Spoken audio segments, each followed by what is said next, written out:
दैनिक बहुजन सौरभ,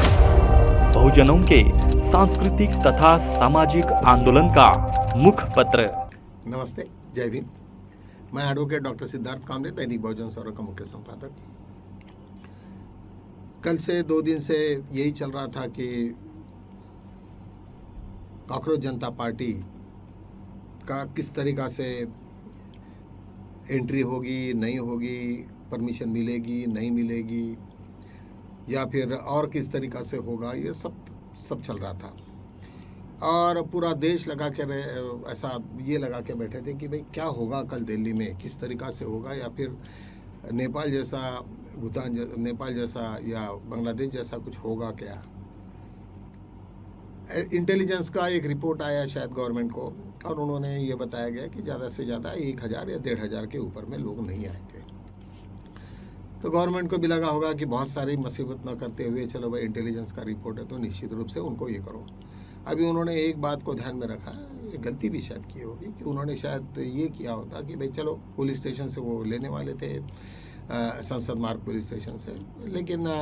उन्होंने वहाँ न जाते हुए एक होशियारी की कि उन्होंने मतलब गलती की या क्या किया नहीं, इसका तो कोई अंदाजा नहीं लगा सकते, लेकिन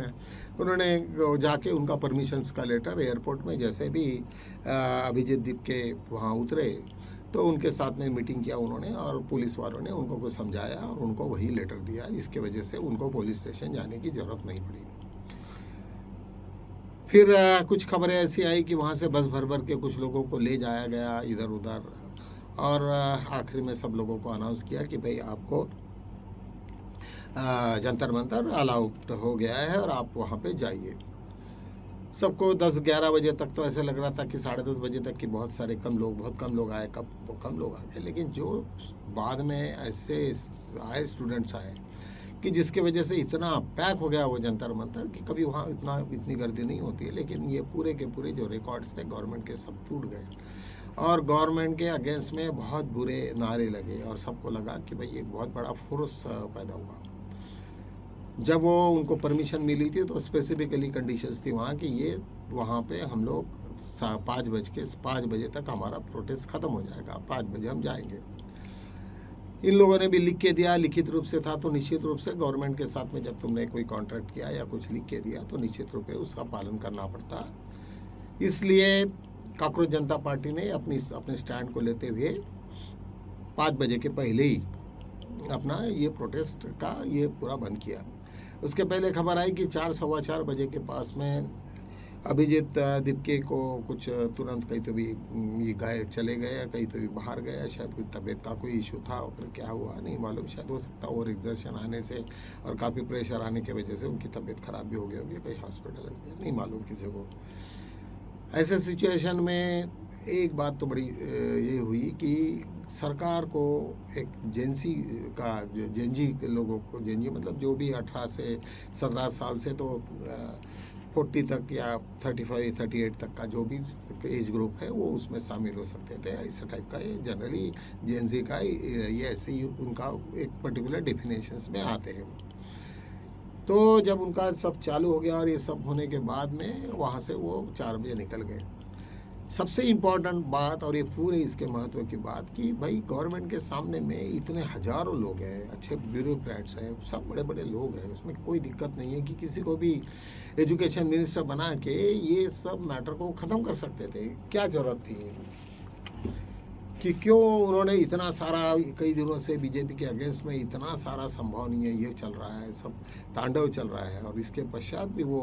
अपने एजुकेशन मिनिस्टर को हटा भी नहीं रहे।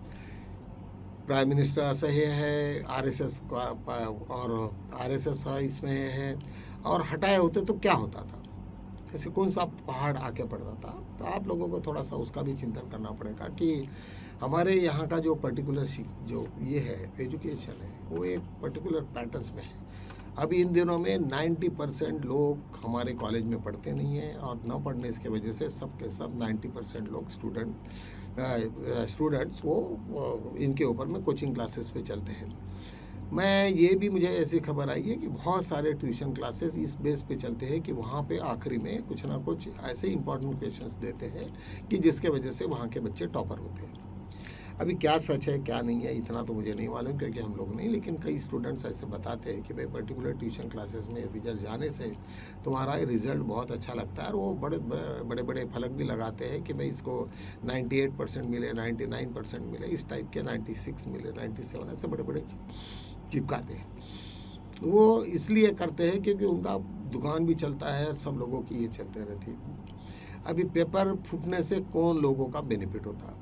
ट्यूशन कॉलेज वाले, ट्यूशन क्लासेस वाले, वो लाखों में करोड़ों में कमाते हैं। तो निश्चित रूप से ये जो चैनल बनता है जब बच्चों के पास में पेपर जाने का, तो वो ऐसे तो कोई एक पर्टिकुलर दुकान तो नहीं खोला रहता कि उन्होंने भाई वो जाए, लेकिन ट्यूशन कॉलेज से वो कुछ बहुत बड़ी रकम का लेन देन होता है या इस तरीके का कुछ तो भी होता है, जिसके वजह से पेपर लीकिंग में हज़ारों लोगों का बहुत बड़ा उसमें रोल है। और वो डिसाइड करते हैं क्योंकि तुम्हारा फर्दर एजुकेशन कौन सा होगा। तुम इंजीनियरिंग में जा रहे हो, मेडिकल में जा रहे हैं, टेक्नोलॉजी में जा रहे हैं, डेंटल में जा रहे हैं, क्या जा रहे हैं, क्योंकि तुम्हारे पास में मार्किंग उसी का तुम्हारा उसके ऊपर निर्भर करता है एग्ज़ाम्स के ऊपर में। तो निश्चित रूप से उन लोगों को बेनिफिट होता है। और ये पर्टिकुलर टाइप के लोग अगर पढ़े और वो वक्त के उतने ही रट्टा मारने से उन लोगों को पूरा पता चल जाता है कि इतना ही आना है, उससे में ही करने का है, बाकी इसमें 0 सन्नाटा सब बाकी इसमें रहता है। ये सब सिचुएशंस को सबको और कई सालों से ये चल रहा है। और जब ये सिस्टम और इनको लग रहा है कि भाई यहाँ पे फाइनेंस अपना ये एजुकेशन मिनिस्टर को निकाल देने से वो पूरा अगर सिस्टम कोलैप्स हो जाएगा, क्योंकि पूरा चैनलाइज हुआ है। बीजेपी के ज़माने में हर लोग कहीं ना कहीं एक दूसरे से ये है, ये एक नंबर 1 है। दूसरा, यहाँ पे देश में एक के बाद हर आदमी फाइनेंस मिनिस्ट्री हो, फिर पेट्रोलियम मिनिस्ट्री हो, या फाइनेंस बहुत सारे जो मिनिस्ट्री है ऑलरेडी दागी है। कई लोगों ने उसके ऊपर में बहुत काफ़ी घपले करके रखे हैं और सबको मालूम है कि ये क्या करते हैं। अभी एक का इस्तीफा हो जाए, फिर कल दूसरे का होगा, फिर तीसरे का होगा, और आते मोदी जी के ऊपर भी नंबर लगेगा। तो बलि का बकरा अभी किसको बनाना या नहीं बनाना या क्या करना चाहिए, इसके ऊपर में डिसीजंस है। अभी निश्चित रूप से कांग्रेस जनता पार्टी को ये पता चला कि भाई 5 बजे के बाद में हम लोग वहीं रुकते हैं और कंटिन्यू करते हैं, तो हम वहाँ पे जो हमने कमिटमेंट किया उसका हम उल्लंघन कर रहे हैं। और यदि उल्लंघन कर देते हैं, 1 मिनट भी उसका उल्लंघन हो जाता है, तो नेक्स्ट टाइम में they are not eligible for giving this place. तो उन्होंने वहीं पे ऐलान किया कि भाई उन्होंने जो भी किया है हम उनको सरकार को 5 दिन का और टाइम देते हैं। 5 दिन तक उन्होंने यदि नहीं कुछ किया तो हम निश्चित रूप से हम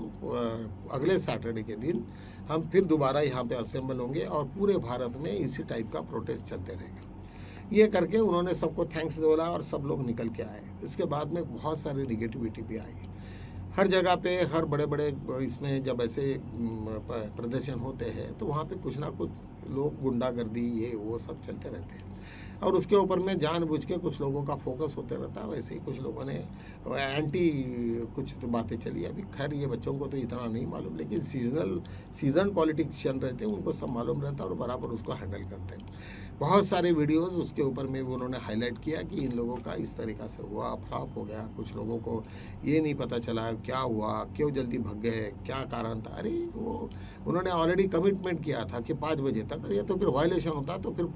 पुलिस ने बताए हुए डायरेक्शंस का उन्होंने यदि उन्होंने नहीं फॉलो किया होता तो शायद वो और भी परेशानी में आती, या फिर गवर्नमेंट ने उनको फोर्स किया रहता कि 5:01 हो गया, फिर 1 मिनट का सवाब लो या इनको उठा के फेंक दो, फिर लोगों के ऊपर में केसेस लगे रहती। ये सब बातें बहुत कॉम्प्लिकेटेड इश्यूज है, ये इसको समझना नहीं चाहिए। और दूसरी बात, धर्मेश प्रधान को आज यदि उन्होंने वैसे ही रखा तो इसका ही मतलब है कि उन लोगों को सब्स्टिट्यूट, क्योंकि इतना बड़ा नेटवर्क है इन लोगों का, ये पूरा का पूरा बर्बाद हो जाएगा। और जो ट्रेन लोग हैं आरएसएस से क्लोज है और उतना उनको जिसको मालूम है, उतना उसका टेक्नोलॉजी से उतना ज्ञान है, या फिर शायद वो भी बोल रहा होगा कि मैं क्यों करूँ, क्योंकि उसका भी जो पिछले बैकग्राउंड आया कि उसके भी अमेरिका वगैरह में बहुत सारी प्रॉपर्टीज को लेके रखे, तो शायद हो सकता है एक दूसरे को सबके बारे में मालूम रहता है। और एक बार आदमी बीजेपी में चिपक गया तो वो वहीं पे कोई किसी को हलाते नहीं है, यही परंपरा है। तो मुझे लगता है कुछ ना कुछ तो ऐसा गेम है, ऐसी कोई बात हो गई। लेकिन एक बहुत अच्छी बात उन लोगों ने पूरा के पूरे कांग्रेस जनता पार्टी ने ये की कि अपना नेता उन्होंने एक चुन लिया है, और वहाँ पे सोनल वांगचुक करके आपको सभी लोगों को इंडिया में उनको मालूम है, जिस तरीक़ा से उनको पिछले वक्त बीजेपी ने उठा के जेल में डाला था, बाद में आया। लेकिन लोगों को ये मालूम है कि ये आदमी बहुत पूरा बीजेपी के अंदर बाहर के सब लोगों को जानता है, यहाँ की नीति को जानता है और ऑलरेडी वो जेल में जा के चुका है। तो निश्चित रूप से उसको सब मालूम है कि कैसे कैसे क्या क्या करना पड़ता, किस तरीक़ा से उसको लपेटा गया, क्या हुआ, ये सब चीज़ों का ये होने से एक बात तो निश्चित रूप से ये है कि उसके हाथ में जो लीडरशिप दी, पिछले वक्त उनको लोगों ने को लग रहा था कि ये अन्ना हजारे है करके नेक्स्ट इस वक्त के, लेकिन ऐसा कुछ नहीं है। सब लोगों ने सभी पूरा स्टडी करने के बाद में उन्होंने जिस आदमी को चुना वो निश्चित रूप से सोनम वांगचुक ये बहुत ही ऐसा नेता है कि जो नॉन करप्ट है, वो कभी किसी को डरता नहीं है, उसमें वोकैबुलरी है, हिंदी का नॉलेज अच्छा है, अंग्रेजी का बहुत अच्छा नॉलेज है और इस बात में उसको पूरा उसका सिस्टम है और वो काफ़ी बड़ा नेता है। तो मुझे लगता है कि वो एक बहुत अच्छी उन्होंने कुछ चाल की है और पूरा का पूरा ओवरऑल जो पिक्चर आज उन्होंने दिया वो उनको सक्सेस में आउट ऑफ 100 मैं तो 99 मार्क उनको दूंगा, इसलिए क्योंकि जिस तरीक़ा से पहले उन्होंने सोशल मीडिया पे प्लेटफॉर्म पे इतना ये किया, बाद में जंतर मंतर पे उनके जो धरना चला और उसके बाद में जिस स्टेप वाइज उन्होंने किया और फिर गवर्नमेंट के तरफ से परमिशन लेना, ये सब बातें जो हुई है वो सिस्टमेटिक हुई। अभी इतना बड़ा आंदोलन और वो बच्चों का था, उसमें कुछ ना कुछ छोटी मोटी तो गलतियाँ होगी। वहाँ पे इवन दरी लगा के नीचे में बैठे तो उनको कई लोगों ने ये जो पूछते थे कि तुम्हारे पास फंडिंग कौन कर रहा होगा, उन्होंने कहा कि मन तो नीचे बैठे हैं, सिर्फ वो लाउड स्पीकर का खर्चा आया होगा, कोई दिक्कत नहीं है। और बाहर से लोग आए, कोई किसी को बुलाया नहीं गया, सिर्फ उन्होंने अपील किया कि आप लोग सब आओ, वहीं से आए। तो ये सब सिचुएशंस को देखते हुए मुझे तो ऐसा लगता है कि उनका जो रेटिंग है वो निश्चित ही 100% रेटिंग है। और यदि उन्होंने नहीं किया तो पूरे महाराष्ट्र भर अभी वो यहाँ पे अभिजीत दीप के वहीं बैठने रहने से वो पूरा नेटवर्क बनाएंगे पूरे लोगों का कि महाराष्ट्र में कौन है, कौन से ज़िले के कौन से लोग जो एक्टिविस्ट हैं वो सब की लिस्ट बनेगी, जो बीजेपी के अगेंस्ट में है, ये सब सिस्टम के अगेंस्ट में है, ऐसा करा के वो पूरा का पूरा प्लानिंग करेंगे। हो सकता है शायद उसका नतीजा बीजेपी को भी भुगतना पड़ेगा, कांग्रेस को भी भुगतना पड़ेगा, क्योंकि most of them were from the Dalit और मतलब हायर कास्ट से कम थे, मतलब मिडिल कास्ट और लोअर कास्ट में ज़्यादा है। तो जैसे अभी तमिलनाडु में जिस तरीक़ा से हुआ कि यही लोगों ने ओबीसी, एससी, एसटी, ओबीसी ने और मुस्लिम इन्होंने मिला के पूरा का पूरा तख्ता चेंज किया, तो ऐसे टाइप का यदि कुछ हो जाता है तो निश्चित रूप से उसका फर्क दोनों को भी पड़ेगा, कांग्रेस को भी पड़ेगा। और कांग्रेस ने इस वक्त इनसे थोड़ा सा दूरी बना के रखी, लेकिन पिछले वक्त अभी वहाँ पे एक उन्होंने अपना समर्थन दिया है कि भाई बेस्ट विशेस करके, तो थलपति और उनका जॉइंटली कुछ उन्होंने ऐसा प्रेस में दिया है शायद, तो उनका भाई समर्थन है इस टाइप पे, उन्होंने दोनों का ये किया। तो मित्रों कहने का मतलब ये बहुत बड़ा कॉम्प्लिकेटेड इश्यूज़ है, लेकिन बीजेपी के सामने में एक बहुत बड़ी समस्या है कि यदि वो इधर भी 7 दिन के लिए राह देखेंगे क्या हो रहा क्या नहीं हो रहा, और फिर दोबारा यदि इसी तरीक़ा से हो और ये मूवमेंट यदि बड़ा हो जाता है तो निश्चित रूप से बीजेपी को इसकी भुगतना पड़ेगा। और यहाँ पे होगा अभी प्रदर्शन पूरे यहाँ पे सैटरडे के दिन, नेक्स्ट सैटरडे पूरे ऑल ओवर इंडिया में प्रदर्शन हो गए, तो उसका असर क्या होगा क्या नहीं होगा अभी ये सब वक्त ही बताएगा। आज एक इंटरनेशनल न्यूज़ पे यही है कि आज फिर दोबारा अमेरिका के ऊपर में बहुत हमला, और सेकेंडली अमेरिका सब चारों तरफ से घेर गई है। वहाँ के संसद ने उन्होंने कहा कि भाई you can not take the decision alone, क्योंकि तुमको पूरे मिलिट्री के पेंटागन के डिसीजन देने को ये नहीं है। उसके वजह से डोनाल्ड ट्रंप बुरी तरीक़ा से फंसे हुए हैं। निश्चित रूप से अभी किस तरीक़ा से निकलेंगे वो वक्त ही बताएगा। तो चलो आज हम इसी मुद्दों के साथ में आज यहीं रुकते हैं, कल मिलेंगे नए मुद्दों के साथ, तब तक के लिए जय हिंद।